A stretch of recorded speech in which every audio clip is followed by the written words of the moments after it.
کہ ہر مومن کو بلکہ ہر انسان کو آزمایا جائے گا۔ اب انسانوں میں جو اللہ پر ایمان لانے والے ہیں، جو تصور آخرت کو پیش نظر رکھنے والے ہیں، ان کی آزمائش، ان کے لیے امتحان، ان کے لیے مصیبتیں، ان کے لیے پریشانیاں۔ یہ پریشانیاں کیوں ہیں؟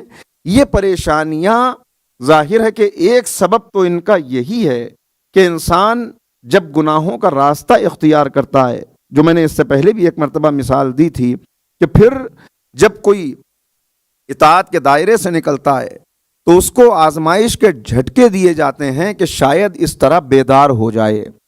یعنی یہ امتحان، یہ مصیبت جو اس کے اوپر آتی ہے، وہ اس کو جگانے اور چونکانے کے لیے ہے کہ واپس پلٹ آئے، اللہ سے قربت پیدا کر لے۔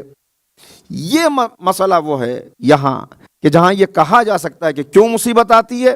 مصیبت آتی ہے گناہوں کے سزا کے طور پر۔ اب معصوم سے سوال کیا، شاید میں نے اس سے پہلے بیان بھی کیا، ایک مرتبہ اور مل کے صلوات پڑھیں آپ حضرات، تو میں آگے بڑھاؤں گا۔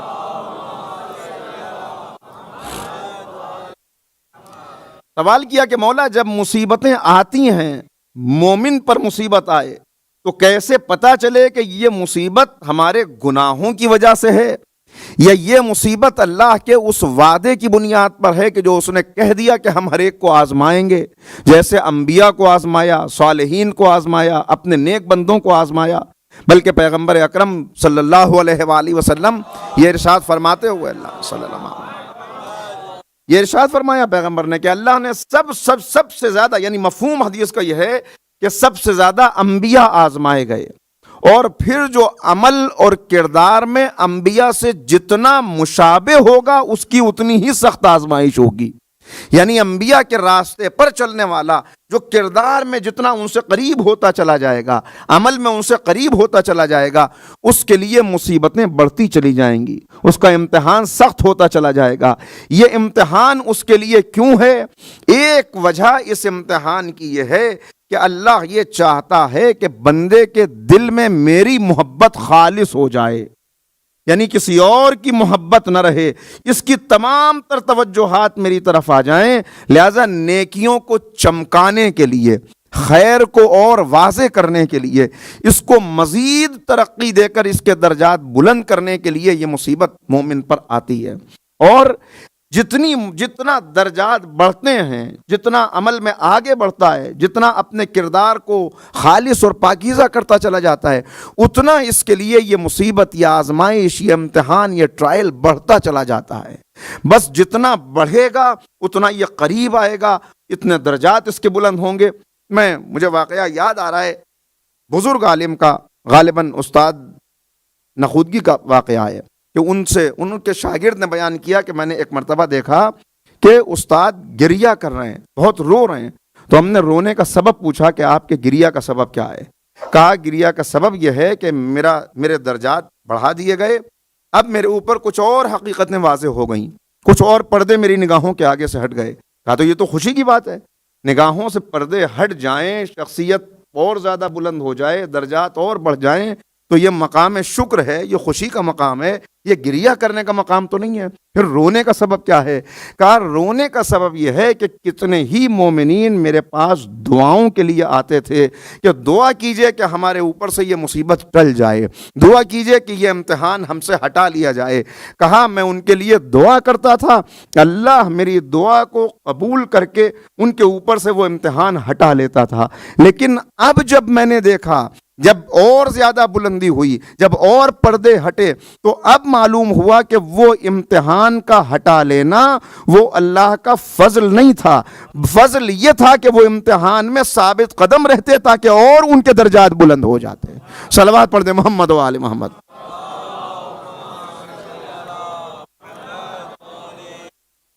یہ بالکل ایسا ہے کہ کوئلہ اور ہیرا دونوں کی حقیقت ایک ہے، لیکن کوئلے کی کان سے ہیرا کب نکلتا ہے؟ وہ کوئلہ جو انتہائی درجے کا ٹیمپریچر اور انتہائی درجے کا پریشر برداشت کر لیتا ہے، پھر وہ ہیرا بن کے نکلتا ہے۔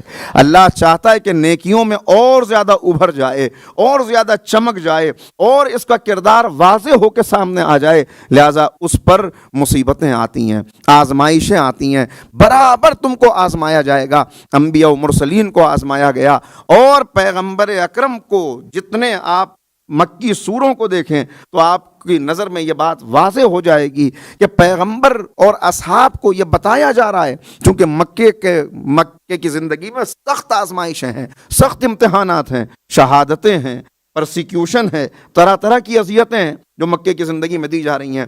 وہاں جناب موسیٰ کی داستان ہے جو پیغمبر کے ذریعے سے اصحاب کو سنائی جا رہی ہے، جناب یوسف کا تذکرہ ہے جو مکی سوروں کے اندر، کہ جو پیغام دیا جا رہا ہے کہ دیکھو جیسے جناب یوسف کو آزمایا گیا، جیسے جناب موسیٰ مختلف مصیبتوں سے گزرنے کے بعد کامیاب ہوئے، گویا ان واقعات کو پیش نظر رکھ کے اپنے حوصلے کو بلند رکھیے۔ اے پیغمبر، آپ تو ظاہر ہے کہ پیغمبر تو پیغمبر اکرم ہیں، مگر ان کے ذریعے سے اصحاب کو، چاہنے والوں کو جو بار بار کہتے تھے متى نصر اللہ، کہاں ہے اللہ کی مدد؟ یعنی ہم اگر چاہنے والے ہیں، ماننے والے ہیں تو اللہ کی مدد آ جانی چاہیے، پریشانیاں ہم سے برطرف ہو جانی چاہیے، مصیبتیں ہٹ جانی چاہیے۔ وہی جو ایک عام انسان کا آج تصور ہے کہ جتنے اللہ کے نافرمان ہیں ان کے اوپر عذاب نازل ہو جائے، بجلی گر جائے، زلزلہ آ جائے، وہ ختم کر دیے جائیں، اور جتنے اللہ کے نیک بندے ہیں ان سب پہ ساری نعمتیں نازل ہو جائیں۔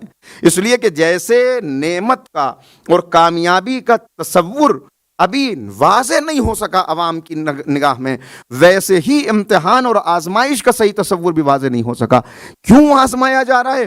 میں نے عرض کیا کہ قرآن کریم بیان کر رہے لِیَبْلُوَکُمْ احسن عملا، دیکھنا یہ ہے کہ تم میں بہترین عمل کرنے والا کون ہے، عمل کے اعتبار سے کون بلند۔ تو ایک آزمائش اس لیے ہے کہ عمل کے اعتبار سے تمہیں دیکھ سکیں، ہم دیکھ سکیں نہیں، وہ تو پہلے سے سب کچھ جانتا ہے، ہم تمہیں آئینہ دکھا سکیں کہ تم مشکل وقت میں پیغمبر کے امتی بننے کا دعویٰ کرنے والوں، جب تم پر مصیبت آتی ہے تب تم پیغمبر کی سنت پر کتنا ثابت قدم رہتے ہو، یہ تم کو آزمانا ہے۔ اہل بیت کے چاہنے والوں، عشق کا دعویٰ کرنے والوں، جب تم پر مصیبت آتی ہے تو شعار اہل بیت کتنا تمہارے سامنے رہتا ہے، یہ تم کو دکھانا ہے۔